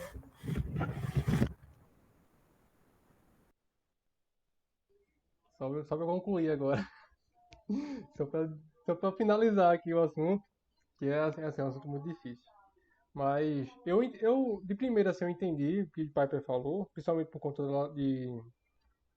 das lamentações que ele usou, porque eu não vejo Deus como um ser apático, que não tem sentimentos, né? Aí como isso se relaciona? Porque nós, quando a gente vê assim, nós somos movidos por nossas emoções, né? Se eu estou triste, eu vou agir conforme a minha tristeza. Se eu estou feliz também, conforme a minha felicidade. Mas Deus não é movido pelas emoções. Deus é movido pela sua justiça, né? Que foi exatamente o que a gente viu aqui anteriormente. Então, mesmo se Deus entristecido em nos entristecer, porque para ele não é de bom grado fazer isso, ele continua fazendo porque ele não pode negar a si mesmo. E a sua justiça deve prevalecer. Eu vejo dessa forma. Mas como relaciona as emoções com a soberania de Deus, isso tudo que pode acontecer com ele lá, acho que isso não tem explicação. Né? Como se relaciona a isso. Como ele pode se entristecer em fazer alguma coisa e acaba fazendo? Não sei. Eu seria doido se eu fizesse isso, né? Porque eu tô feliz, mas tô lá chorando de tristeza. Não, isso não pode acontecer. Mas, como o Piper falou, Deus é um ser complexo. Ele é um ser. Deixa eu ver o termo que ele usou aqui direitinho. Cadê? Cadê meu? Poxa, eu saí da página e sumiu. Ele não é um ser indeciso. Né? Ele tem a perfeita beleza e todos os seus atributos cooperam entre si. Mas ele não quer dizer que ele não tenha complexidade. Vai chegar um modo que a gente não vai conseguir saber como relacionar as coisas. Aí, se ele começar a tender a fazer isso, a gente vai fazer com o quê? Com que Deus venha para o nível humano, a gente venha de comparar com nós mesmos. Aí isso aí é um erro, né? Então vamos parar por aqui. Mas ficou entendido, né, que isso não é um atrito, né? Deus não se atrita. De alguma forma acontece que o sentimento dele, ele tem sentimentos, mas que isso não influi nas suas decisões e vontades, né? E na situação definitiva das coisas. Claro que ele sofreu quando Jesus estava lá, né? Eu tenho certeza disso, né? E a Bíblia fala muitas vezes isso. Mas agradou ele a fazer isso, por conta da sua justiça e soberania em salvar os perdidos. Então eu vejo dessa forma e não tem como relacionar. Isso aí não tem, mas acontece. Como acontece? É com Deus aí, com Deus. Então vamos continuar o capítulo. Então eu já me perdi onde é que ele estava. Vamos lá. Aqui fala um pouquinho sobre até onde eu ouvi uma vez que ele fala até onde Deus é soberano. E eu ouvi uma pessoa falar uma vez que aí eu ouvi o irmão que ele é engenheiro, né? Ele falou um termo de engenharia. Ele é engenheiro de produção. Aí ele falou assim, que Deus não age nas microgestões. O que é microgestão? Atuar nos mínimos detalhes de tudo. Eu acredito que isso acontece. Eu acredito que Deus rege tudo. Aí chega aquela parte também, outra coisa que a gente nunca vai conseguir conciliar, que é sobre a responsabilidade humana, né? Como a gente age e a soberania de Deus. Isso é outra coisa que nunca vai ter um consenso, porque a gente nunca sabe a resposta, nunca vai saber a resposta. Mas acontece de Deus agir em tudo e em todos, né? Que ele cita, quem leu vai ver que ele cita várias coisas aqui da Bíblia. E assim, ó, você consegue ver aí, mas cada palavra de que Deus coordena, ele cita um versículo diferente. Aí eu vou ler para vocês, só para vocês entenderem. Aí ele fala aqui: todas as coisas, não algumas coisas, e conforme o conselho da sua vontade. Então, ele cita Salmos e Daniel, que fala sobre isso. Então, não de acordo com a vontade ou forças externas a si mesmo, mas a vontade dele. Aí, em outras palavras, a soberania de Deus é totalmente abrangente e universal. Aí ele tem domínio absoluto sobre este mundo. Ele governa o vento, raios, neve, sapos, piolhos, moscas, gafanhotos, cordonizes, vermes, peixes, pardais, grama, plantas, fome, sol e assim por diante. Eu não vou falar tudo não, mas é muita coisa. Então, eu acredito sim que Deus governa e é soberano universalmente sobre todas as coisas. E ao mesmo tempo a gente é responsável pelo aquilo que a gente faz. Isso aí a gente pode negar também. Mas isso, como a gente falou sobre a justiça de Deus, isso traz para nós uma segurança que a gente vai falar no capítulo 5, né, de Deus reger o universo. Né? Ele rege as leis. Isso eu como um estudante de engenharia, né, eu vejo muito isso e eu acho muito bonito, né, da parte das leis da física. Né, como ele é tão bonito, tipo, como tudo segue uma lógica, né? Mas chega a um ponto, se a gente for avançando, vai chegar a um ponto que a gente nunca vai conseguir explicar o que acontece. Aí o povo cria o quê? A física quântica, né? Ninguém explica, ninguém sabe de nada lá, mas sabe que existe. E é igual aos filósofos, né? Os filósofos falam que é o transcendente, né? Quando não explicam uma coisa. Aí chama de algo transcendente, a mesma coisa é a física, né? Quando não entende o que está acontecendo lá, fala que é física quântica e deixa para lá. E não precisa nem explicar mais. É física quântica, aí ninguém explica. É isso que acontece. Então, a gente vê um pouquinho sobre a ordem, né, de Deus. A ordem de Deus na natureza, a ordem de Deus na criação e a ordem de Deus na sua soberania. A gente percebe que ele consegue reger. Imagina, gente, com nossa limitação aqui mental, bem pequenininha em relação a o que Deus faz. Imagina nós pensarmos em criar um simples vermezinho, uma simples bactéria, né? Eu vi um dia eu acho que foi no Instagram, que eu vi uma imagem microscópica de um glóbulo branco indo atrás de uma bactéria.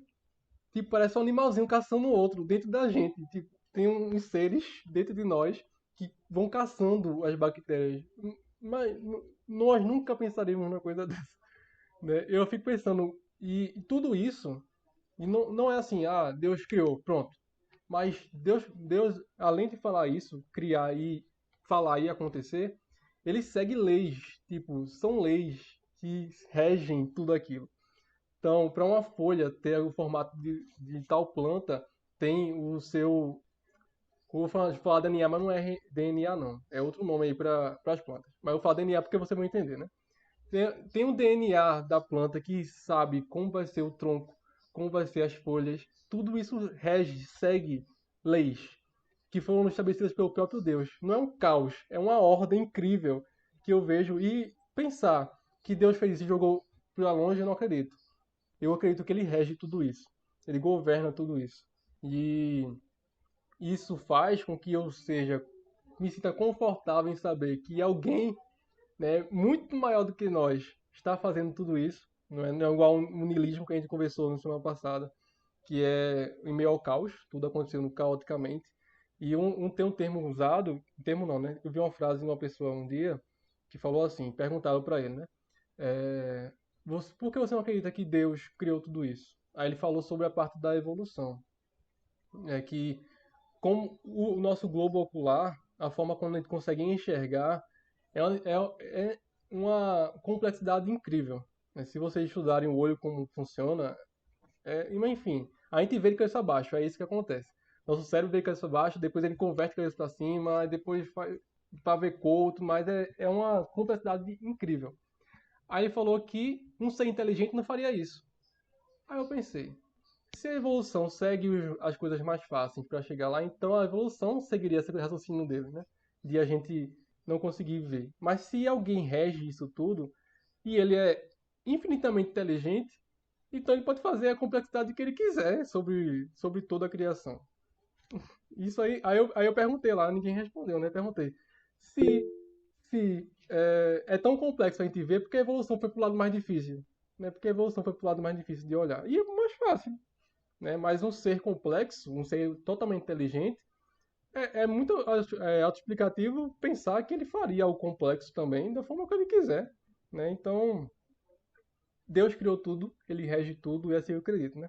E eu acredito que ele rege, tipo, as micros detalhes, né? Porque eu acho que ele é soberano mesmo em tudo, né? Universalmente soberano. Claro que, irmãos, não vá fazer e culpar Deus, por favor. Não vai fazer essas coisinhas e culpar Deus, né? Isso não pode acontecer, não. Né? Seja responsável pelas suas ações. Mas Deus, de alguma forma, né, que a gente não sabe explicar também, ele rege todas as coisas. E isso aí é o que me deixa confortável. Muitas vezes a gente esquece disso e acaba se desesperando. Eu tô falando a gente, mas eu tô falando acontece eu aqui.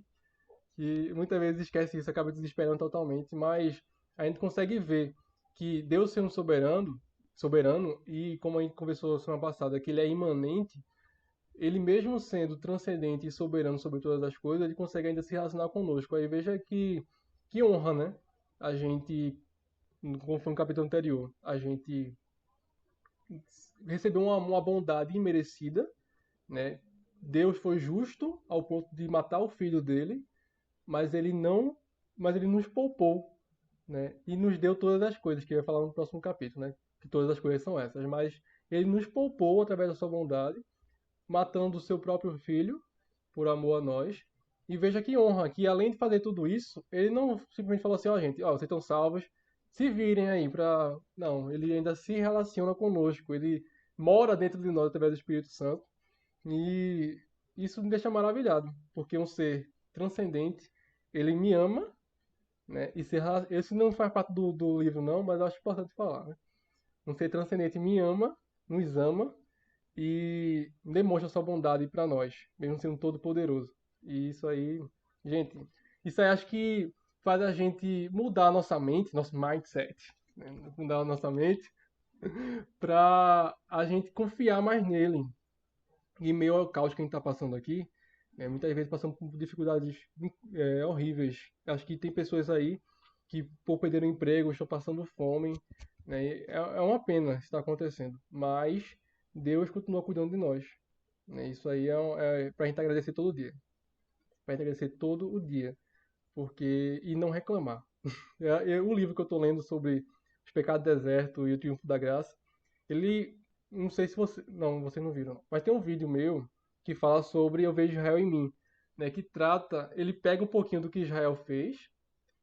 Ele pega um pouquinho do que Israel fez lá e traz para nós. Né, de como a gente reclama, como a gente critica, como a gente duvida das ações de Deus. E isso entrou claramente no capítulo de hoje. E a gente deve confiar mais. Confiar mais em Deus. Confiar mais na sua soberania, que ele está falando aqui também, que ele governa todas as coisas. E a gente vai, mais pra frente vai falar sobre uma coisa mais legal, que é sobre os pardais, que fala sobre que a gente vale mais do que os pardais. Mas vou deixar a Bárbara falar, porque senão eu vou ficar falando aqui sozinho o tempo todo. Baixa um pouquinho. Podia continuar falando, não tem problema não.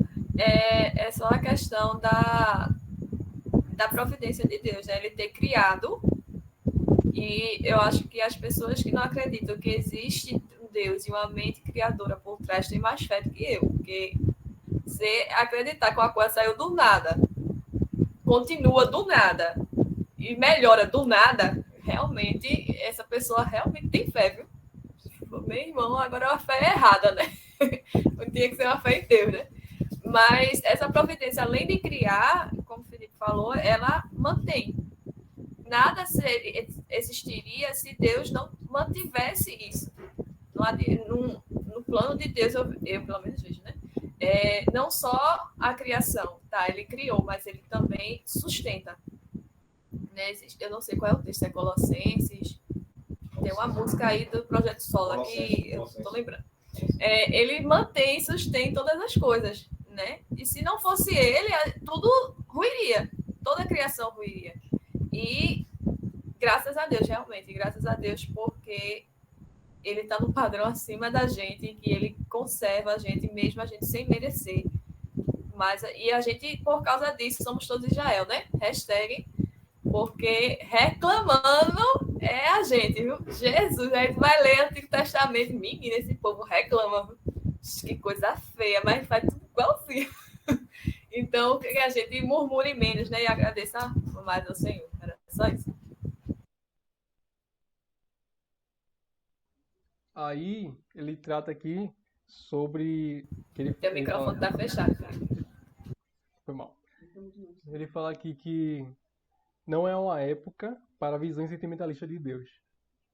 Aí foi o que Bárbara falou até, que a gente costuma culpar outras coisas, né? Culpa ao diabo, culpa a nós mesmos, mas muitas vezes é uma ação direta de Deus. Então, ele fala resumidamente aqui essa parte aqui. Quem mandou o coronavírus foi Deus. Foi Deus que mandou o coronavírus. Isso aí não é um fato. A gente não pode negar isso. E o mesmo Deus, como a gente está falando sobre o segredo do entristecidos, mas sempre alegres, é o mesmo Deus que colocou esse coronavírus, é o mesmo Deus que tem poder de tirar, mas por enquanto ele ainda não quer. Né? Por enquanto isso não está acontecendo. Mas é o mesmo Deus também que nos sustenta durante esse tempo mau. Né? Então isso mostra também a bondade de Deus em meio a esse caos. Caos, né? Que está acontecendo. E aí fala, portanto, o coronavírus foi enviado por Deus. Vou passar para o seu, pastor, rapidinho. Esta não é uma época para visões sentimentalistas de Deus. É uma época agridoce e Deus a ordenou. Deus governa sobre ela, ele a trará ao fim. Nenhuma parte está fora do seu domínio. Vida e morte estão em suas mãos. Então, ele fala aqui sobre a soberania de Deus em meio aos males da nossa vida. Pode falar, pastor. É só voltando um pouquinho bem rápido, Felipe. Quando você estava colocando ali que ele é o criador, preservador. Se cantássemos os salmos, ou se parássemos para ver o salmo, a estrutura do salmo é exatamente essa. Ele vai apresentar o Senhor como criador, vai apresentar o Senhor como preservador, principalmente a partir do Salmo 145. Vocês podem pegar a sua Bíblia, a partir do Salmo 55 vai ter diversos salmos que mostram Deus preservando toda a criação, toda. Falando sobre as chuvas, falando sobre os animais que ele alimenta, falando sobre os homens. Então, ele é o preservador. E o aspecto mais importante, ele é o Criador, ele é o preservador, que é o mantenedor de todas as coisas, e ele é o Deus Redentor. Ele é o Deus Redentor do seu povo. Então, a gente não pode perder de vista. Eu queria só lembrar isso. O livro dos Salmos já traz essa estrutura. Leiam a partir do Salmo 145, que vocês vão perceber exatamente isso que o Felipe está colocando. Eu pensei que ia falar do salmo que eu não cantei ainda, pastor, mas ainda bem que eu pensei que ia chegar lá. Vamos continuar aí para acabar, né? Acabar o capítulo 4, que vai no capítulo 5 ainda. Na aparência de Deus, ninguém tem direito à vida. Cada respiração que damos é um presente de graça, da graça. Cada batida do coração é imerecida. A vida e a morte, então, em última instância, a vida e a morte estão, em última instância, nas mãos de Deus. Então, foi o que falou no primeiro capítulo lá. Que até a respiração está nas mãos dele, a vida que ele tinha quando ele descobriu que tinha câncer estava nas mãos de Deus, então isso deixaria ele seguro. Isso tem que deixar a gente seguro em meio aos males também da vida. Eu vou agora para o capítulo 5 para encerrarmos. Né? Ele está começando a ficar grande aqui. Então vamos lá. A doçura do seu reinado. Então, capítulo 5. Deixa eu pegar aqui minha colinha. Então vamos. Capítulo, página 41, para quem estiver acompanhando aí. Se tentarmos livrar Deus de sua soberania sobre o sofrimento, sacrificamos sua soberania de tornar as coisas para o bem.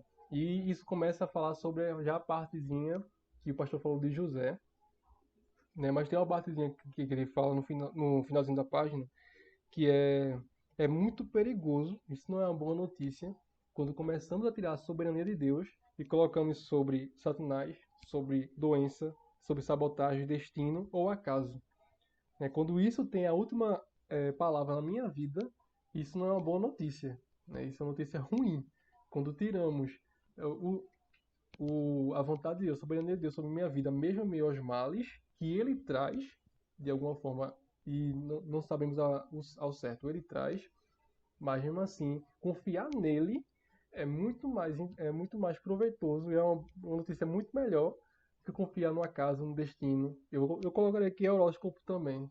Né? Tem muito crente perguntando signo por aí e vou mandar esse crente se converter, porque não é, não é de Deus, irmãos. Tá bom? Só para deixar isso claro.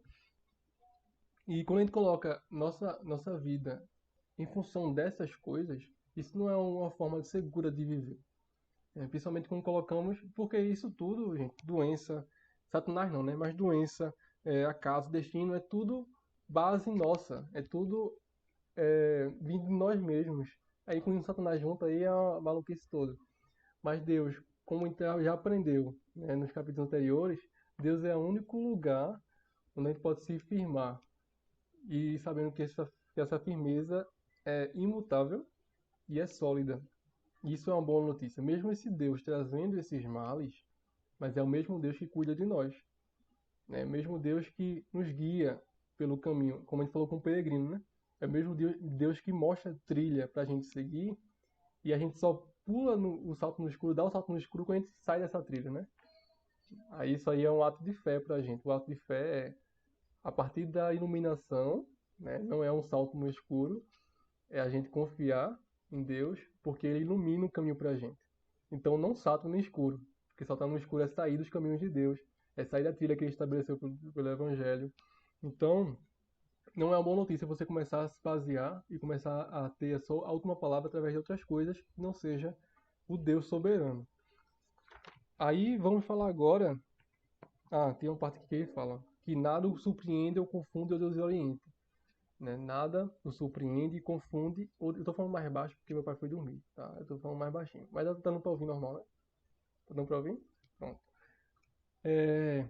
Seu poder infinito repousa nas mãos de santidade, retidão e bondade infinitas e sabedoria. Aí ele fala aqui sobre Jesus. O que Deus fez ao enviar Jesus para morrer pelos pecadores tem tudo a ver com o coronavírus.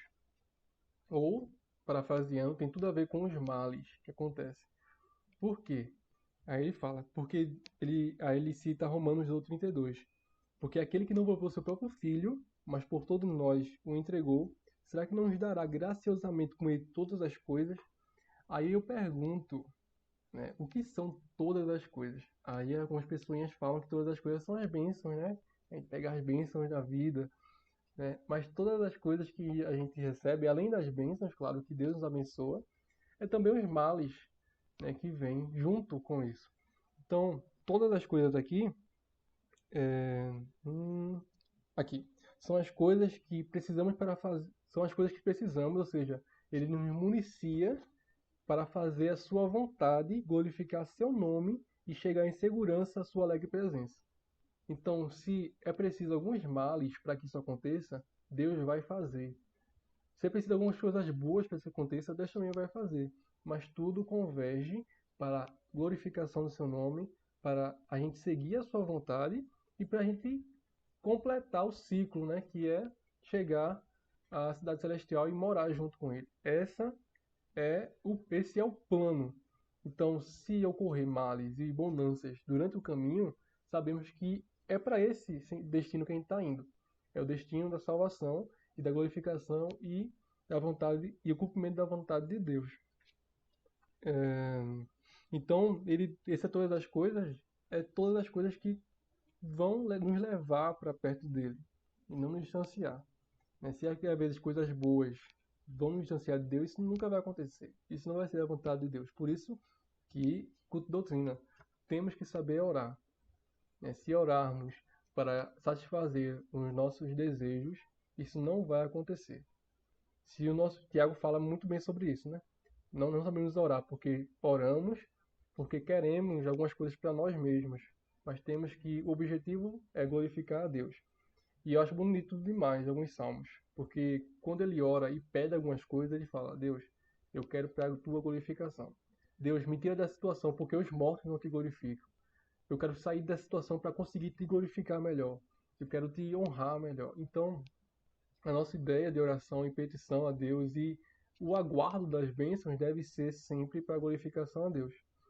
E eu acho bonito o que o Projeto Sola fez, né? Que é glorificar e edificar a igreja. Eu tenho que pedir as coisas a Deus, esperar as coisas de Deus para glorificar a Deus e edificar o corpo de Cristo. Eu não posso pensar em mim mesmo em nenhum momento. Aí volta também a transformar de novo, né? Em nenhum momento eu tenho que pensar em mim mesmo, nos meus desejos e no que eu preciso ter. Eu tenho que pensar no que o corpo de Cristo precisa e eu tenho que pensar no que eu preciso ter para glorificar a Deus. Então todas as coisas que Deus dá e promete a nós é para glorificar o seu nome, fazer a sua vontade e para nos salvar, né? Para chegarmos à sua presença. Então vamos continuar. Aí ele fala aqui que aí eu lembrei, né, que Paulo fala em Filipenses capítulo 2, que ele diz assim: isso significa que todas as coisas que Deus nos dará, porque ele não poupou seu filho, inclui nos trazer em segurança pela morte.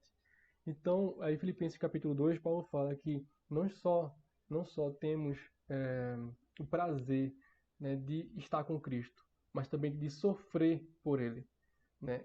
O prazer de sofrer por Cristo, isso é contraditório, né, se for tratar, né, socialmente, né, pelo mundo afora. Mas nós temos prazer de morrer pelo morrer e sofrer pelo nome de Cristo. Então, mesmo em momentos difíceis, a gente tem que saber que a gente está, de alguma forma, glorificando a Deus. Porque se é da vontade de Deus acontecer aquilo, então, de alguma forma, se a gente cooperar para que isso aconteça e confiar nele, aí vai estar glorificando a Deus de alguma forma e sendo um instrumento dele para a glorificação, né, de fazer a sua vontade. Eu estou indo mais rápido por conta da hora, viu, gente? Mas dá para tá indo. Qualquer coisa pode falar também. Aí fala sobre a parte de José. E eu acho interessante aqui, porque ele não fala aqui, ó. O texto não diz Deus usou para o bem, ou Deus tornou em bem. Deus diz intentou para o bem. Então isso, como é que eu posso falar sobre isso, né? Que a gente pode falar sobre isso? Que continua sendo mal. José foi vendido pelos irmãos. José foi acusado injustamente, né? Pela mulher de Potifar. Ele foi preso por 2 anos. Isso aí é bom de alguma forma? Não, isso é mal em todos os momentos, assim. Não tem nenhum momento que a gente acha, isso aqui é bom. Ah, não. Não, mas a consequência desse mal foi o bem, porque Deus intentou o mal, né? Deus intentou isso tudo para o bem, de alguma forma. E qual foi o bem? Sempre pensar um pouquinho, se José não fosse preso, se José não fosse vendido, não existiria Israel hoje, né? Israel não existiria, porque teria todo mundo morrido de fome. Então, Deus coopera, faz com que todas as coisas cooperem para o nosso bem. E o nosso bem é qual? A salvação, glorificação do seu nome, de fazer a sua vontade. Não é bem para nós, para satisfazer o nosso desejo, mas para satisfazer a Deus. Satisfazer não, né? Porque ele já está satisfeito. Vai glorificar a Deus e seguir a sua vontade. Pode falar, Bárbara. Eu fui pesquisar o que é o sentido de tentar, né? Significado. Vou polemizar agora, viu, irmão? Mas não tô brincando. Ter a intenção, a vontade, o objetivo.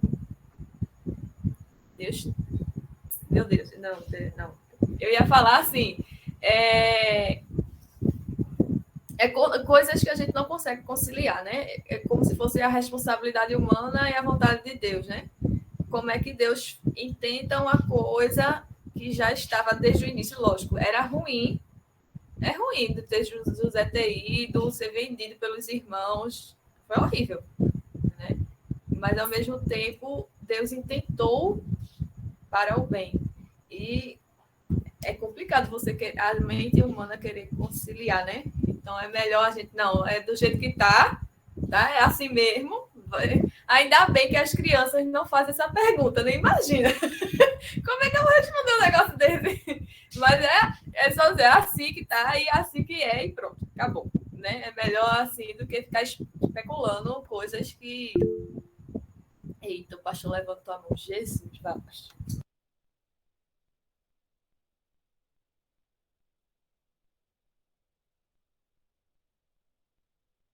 Não, eu vou esperar você voltar, meu irmão.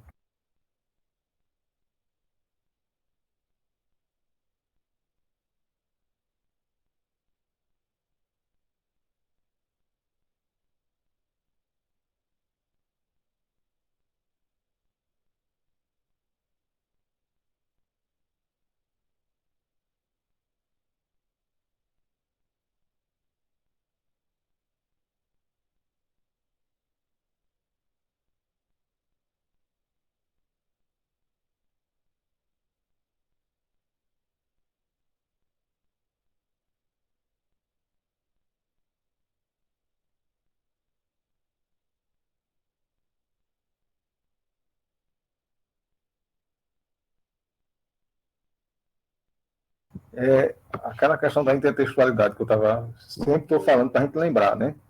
Os textos dialogando. O que você leu Romano dizendo todas as coisas que operam para o bem daquele que ama a Deus, não foi?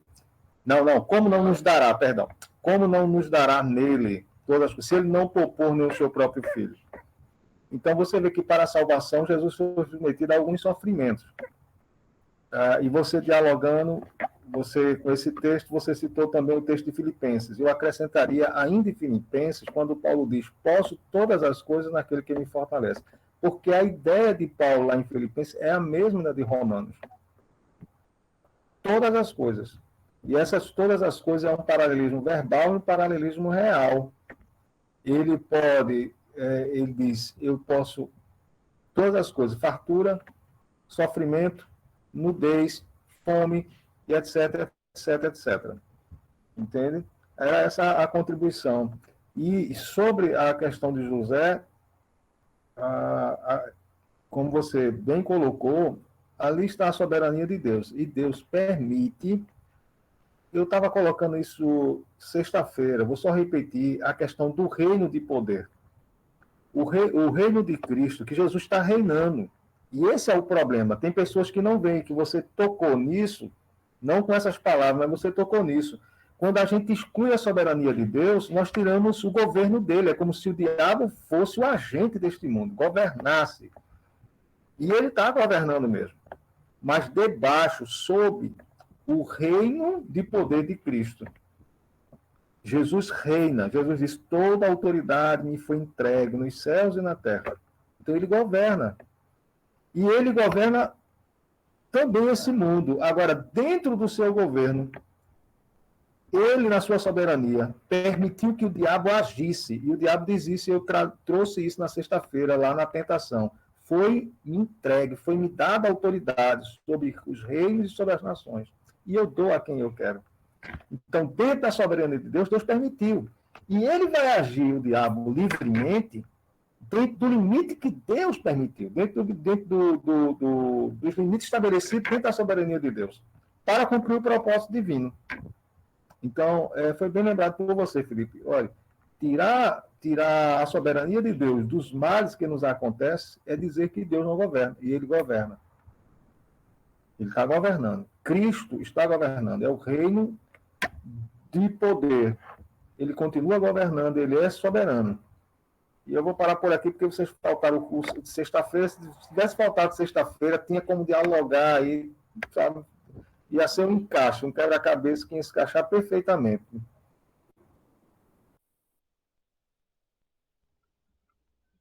Pastor, joga na minha cara não, pastor. Eu não estou falando de nada de você, não. Estou dizendo. Parou seu microfone, seu motor. Perdão, eu estou dizendo, não estou cobrando, não. Estou dizendo, se tivesse, ia ser um encaixe perfeito, sério, sobre a soberania de Deus. Sim, cobrou sim. Vamos continuar. Preterição. Você diz assim, olha, eu não queria falar disso, não, mas já falou. É chamado de preterição. Acabou-se, mano. Pronto, exatamente. Aí, agora, eu ia falar sobre o cuidado de Deus, né? Que ele fala, nem um pardal e todo o cabelo, que é o tema, o subtítulo, né, dessa parte. Aí ele cita aqui Mateus 10, 29 e 31. Não se venha dois pardais por uma moedinha, entretanto nenhum deles cairá no chão sem o consentimento do Pai de vocês. O Pai é P maiúsculo, ou seja, está falando de Deus. Pai de vocês. E quanto a vocês, até os cabelos na cabeça de vocês estão todos contados. Portanto, não temam, vocês valem bem mais do que muitos pardais. Aí além disso aqui a gente sente, né, ó, isso é importante. A ideia aqui não é essa, né? A ideia aqui é mostrar que a gente deve confiar em Deus, né? A ideia aqui é mostrar que a gente deve confiar em Deus, porque ele olha para nós como filhos, né? Ele olha para nós como seres que ele mostra, melhor assim, que ele mostra o seu amor, que ele mostra a sua bondade. Então, por que vamos parar de confiar em Deus, que conta todos os nossos cabelos? Que aí é a parte do Sermão do Monte, né? Que ele fala sobre o lírio do campo e sobre as aves, que ele supre todas as coisas. A gente está falando muito sobre isso aqui, né? Sobre confiança em Deus e sobre ele agir na providência, né? Em todos os momentos da nossa vida. Então, aí fala aqui, ó. A meticulosa soberania de Deus, quer vivamos ou morramos, serve a sua santidade, justiça, bondade e sabedoria. Em Cristo não somos peões dispensáveis. Nós somos seus filhos valiosos. Vocês valem bem mais do que muitos pardais.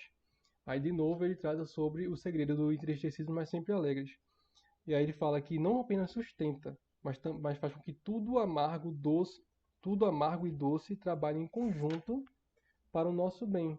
O bem daqueles que amam a Deus e são chamados em Cristo, que agora é Romanos 28:30, que tudo coopera para o bem daqueles que amam a Deus. Que o nosso bem é o quê? Glorificar e cumprir a sua vontade. A ideia do nosso bem é essa. Aí tem outra parte do subtítulo que é imortal. Essa parte eu achei legal. Imortal até que meu trabalho seja concluído. Então, a gente não pode se amedrontar com as coisas que estão acontecendo no mundo. Porque aquela famosa frase, né? Só morre na hora. E é exatamente isso. A gente só vai embora quando nosso propósito aqui nessa terra estiver cumprido. O que Paulo fala muito sobre isso, né? Paulo fala isso várias vezes, sobre morte e sobre a vida em Cristo. Como ele falou semana passada, né? Para ele era morrer. Mas ele falou assim, não, é melhor estar aqui, mesmo querendo morrer, mas é melhor estar aqui para servir a vocês, para mostrar a palavra a vocês. Então o propósito de Paulo, ele via ali. O propósito dele é levar o evangelho ainda para algumas pessoas, então ele não podia morrer ainda. Mesma coisa ele traz aqui. Aí ele fala sobre o Harry Martin, aí ele cita uma partezinha que ele fala aqui, ó. Ao que parece, o presente Nano será mais perigoso. Ele morreu em outubro de 1812 e escreveu isso aqui em janeiro de 1812. Ao que parece, o presente ano será mais perigoso do que qualquer outro que eu tenha visto. Mas se eu viver para completar o Novo Testamento persa, ele estava traduzindo o Novo Testamento, minha vida depois disso será de menor importância.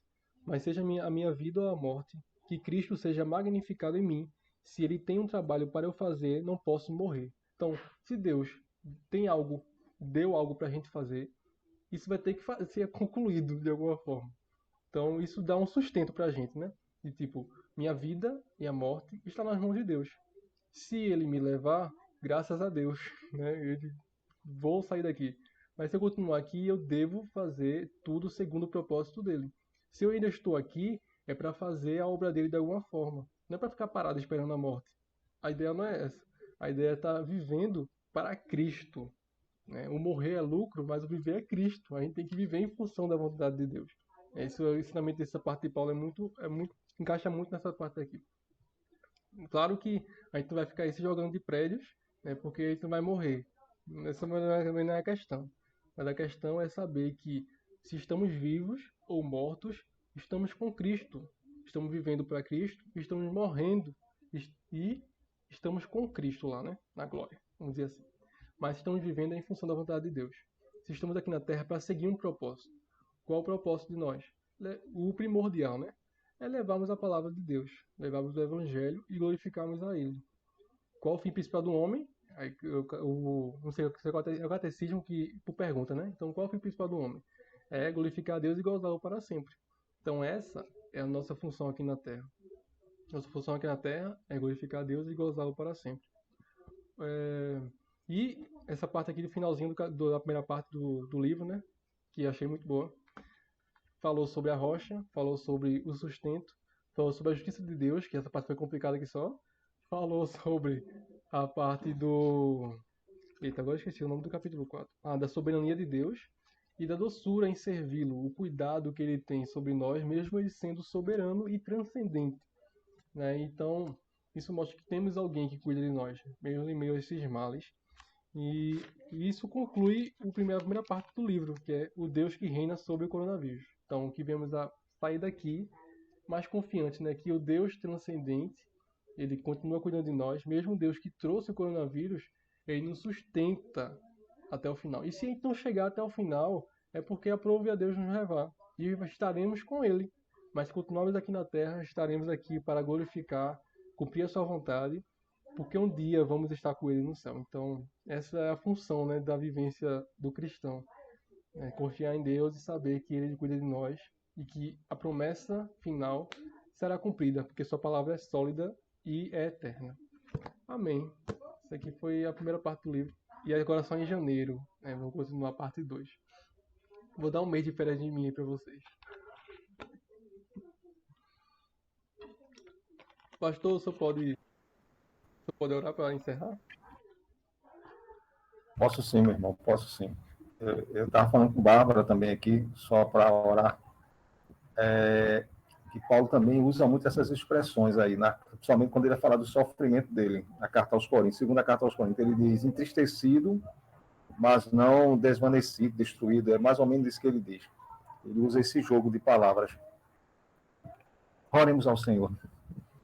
Senhor, te damos graças, te louvamos, te bendizemos, ó Deus, porque cada dia o Senhor tem se revelado a nós por tua palavra, Senhor, pelos estudos que o Senhor tem colocado o desejo nos corações dos irmãos, Senhor, de não só ler, mas também de discutir, debater livros que homens usados por ti, Senhor, têm escrito para o proveito de tua igreja, para edificação, para consolo, para exortação, Senhor.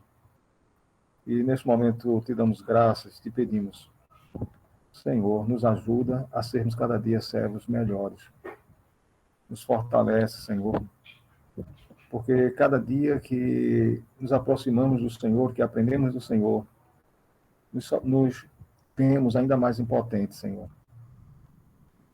ainda mais dependentes. E isso, Senhor, não nos entristece, mas, pelo contrário, nos alegra, porque, Senhor, isso é o que Tu nos ensina, a depender de Ti, a estarmos com os nossos olhos fixos em Ti. E nesta noite, Senhor, nós queremos expressar isso e agradecer ao Senhor por todo o cuidado que o Senhor tem concedido, tem nos concedido em Cristo Jesus. Nos ajuda a Felipe, Senhor, ajuda cada irmão que tem participado, desperta os demais, Senhor. Quantos irmãos poderiam estar sendo fortalecidos, Senhor, com esses estudos em muitas áreas da sua vida. E por isso eu te peço, desperta os seus corações. Nós mesmos não temos palavras, Senhor, que vêm impactar, mas a tua palavra nos diz que o Senhor opera em nós o querer e o efetuar. E por isso, Senhor, eu te agradeço por cada irmão que está aqui nesta noite, por Lívia, por Liliane, por Bárbara, por Felipe, e pelo Senhor ter me movido também a estar. Em nome de Jesus te damos graças, pelo perdão dos nossos pecados também nós te rogamos, Senhor, porque cada dia nos sentimos mais pecadores, mas nos ajuda, Senhor, a estarmos